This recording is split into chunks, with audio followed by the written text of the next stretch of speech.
Глава Коми проинспектировал ход строительства домов для переселения граждан из аварийного жилья в Троицко-Печорске. Здесь, на улице Зеленая, сейчас возводят сразу 2 дома в рамках республиканской адресной программы. Завершить работы подрядчик должен уже в этом году. Этаж за сколько вы собираете?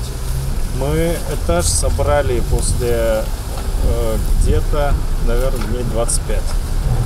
Месяц, да. 5 месяцев.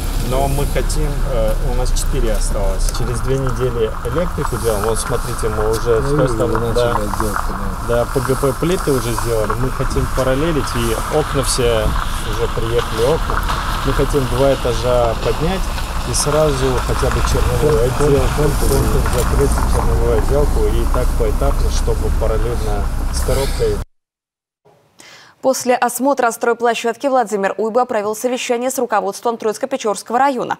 Порядка 30% жилищного фонда в муниципалитете относится к аварийному. А по предварительным данным, в 8 двухэтажных деревянных домах существует угроза обрушения межэтажных перекрытий. Жильцов 33 квартир нужно срочно расселить. Правительство Республики Коми ведет активную работу по реализации программы переселения из аварийного жилья. В регионе возводятся дома с учетом современных требований в рамках национального проекта «Жилье и городская среда». С 2019 года более 5000 человек смогли улучшить свои жилищные условия благодаря нацпроекту. Еще более 4800 граждан были переселены за счет средств Фонда развития территорий. Сейчас идет строительство под переселение граждан из аварийного жилья не только в Троицко-Печорском районе, но и в Сыктывдинском, Кайгородском, Карткировском и Усть-Вымском районах.